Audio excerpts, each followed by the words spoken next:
Hello and welcome everyone. How are you doing? I hope you are doing well. तो guys, मुझे पता चल रहा है कि आप लोगों को वीडियो बहुत ही पसंद आ रहा है, तो इसे सब्सक्राइब करें, लाइक करें, ताकि बेल आइकन्स को प्रेस करें ताकि नोटिफिकेशन आपको टाइम पे मिले और आप अपने पढ़ाई को एंजॉय कर पाएँ। गाइस, यहाँ पे हम जो पढ़ाते हैं, जो हम सीखते हैं, उसकी कोई फीस नहीं लगती, सिर्फ मुझे एनर्जेटिक फील करवाती है, वो है आपकी लाइक और सब्सक्राइब। ओके, तो आपके सब्सक्रिप्शन से मिलता है मुझे एनर्जी और मैं लाती हूँ दूसरा वीडियो। तो लेट्स बिगिन। आज हम लोग पढ़ने वाले हैं future perfect. Future perfect tense के पहचानने के नियम होते हैं चुका होगा, चुकी होगी, चुके होंगे। जैसे कोई काम जैसे कि पहले से स्टार्ट है, लेकिन जब हम उस समय तक पहुंचेंगे तो वो काम हो चुका होगा। जैसे कि मैं ये कहूँ कि मैं जब तक वहां पहुंचूंगी वह पढ़ा चुकी होगी, ठीक है, या फिर वह पढ़ चुकी होगी। इस तरह के सेंटेंसेस जो है सो फ्यूचर टेंस के अंतर्गत आते हैं। जैसे कि मैं ये कहूँ कि हम जैसे कि मान लीजिए किसी काम के लिए पैसे जमा करने की बात आ रही है और दिक्कत हो रहा है, तो बोलेंगे अरे हम तो उस समय तक पैसे जमा कर चुके होंगे। तो इस तरह के सेंटेंस के लिए रिक्वायर्ड है ये टेंस फ्यूचर परफेक्ट। स्ट्रक्चर है subject plus shall have plus will have plus V3 plus object. Means shall have और विल हैव दोनों में से एक यूज करेंगे। शैल हैव का यूज तो रेयर हो गया है, हर जगह हम विल हैव का यूज करते हैं मॉडर्न ग्रामर में। ओके, तो स्ट्रक्चर है subject plus will have plus V3 plus object. पहचानने के नियम है चुका होगा, चुकी होगी, चुके होंगे। जैसे कि मैं पढ़ा चुकी होंगी, ठीक है, तो इस स्ट्रक्चर को फॉलो करेंगे तो क्या लिख सकते हैं? हम लिख सकते हैं आई शैल का भी यूज कर सकते हैं, विल का भी यूज कर सकते हैं। I will have taught, teach का V3 टॉट। अगर ऐसा होता कि मैं इंग्लिश पढ़ा चुकी होंगी तो I have taught English, right. वह पढ़ चुकी होगी, सी विल हैव टॉट, ठीक है।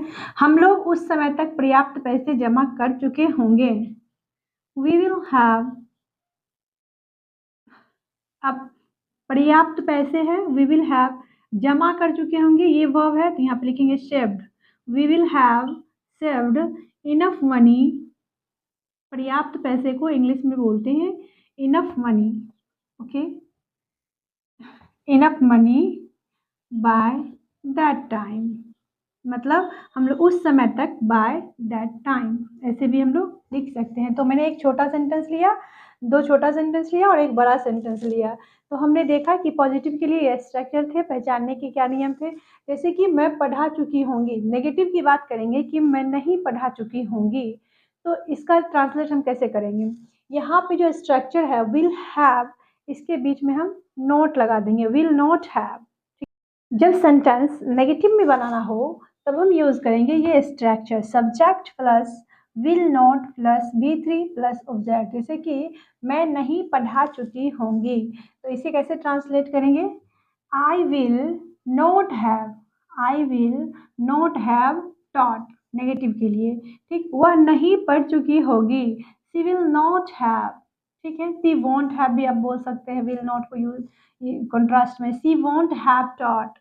हम लोग उस समय तक पर्याप्त पैसे नहीं जमा कर चुके होंगे, we will not have saved enough money by that time. Okay, question के लिए हम ये स्ट्रक्चर यूज करेंगे। विल हैव को पहले लिखेंगे, राइट। विल प्लस सब्जेक्ट पहले लिखेंगे, फिर हैव लिखेंगे। Will plus subject plus have plus V3 plus object, right. जैसे कि क्या मैं नहीं पढ़ा चुकी होंगी, ठीक है। इसे कैसे बनाएंगे? इसे लिखेंगे will I have taught, will I have taught, क्या मैं पढ़ा चुकी होंगी। क्या मैं नहीं पढ़ा चुकी होंगी, तब क्या बनेगा? इस स्ट्रक्चर को फॉलो करेंगे, will plus subject plus note.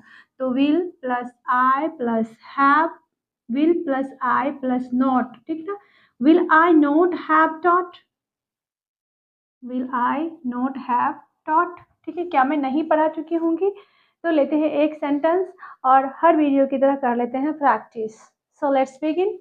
जैसे कि मैं पढ़ा चुकी होंगी, आई विल हैव टॉट। मैं नहीं पढ़ा चुकी होंगी, I will not have taught. Question के लिए क्या मैं पढ़ा चुकी होंगी, will I have taught. Interrogative question के लिए, इंट्रोगेटिव नेगेटिव क्वेश्चन के लिए will I not, will I not have taught. ठीक है, will I not have taught. तो मिलते हैं नेक्स्ट वीडियो में, तब तक के लिए बाय बाय।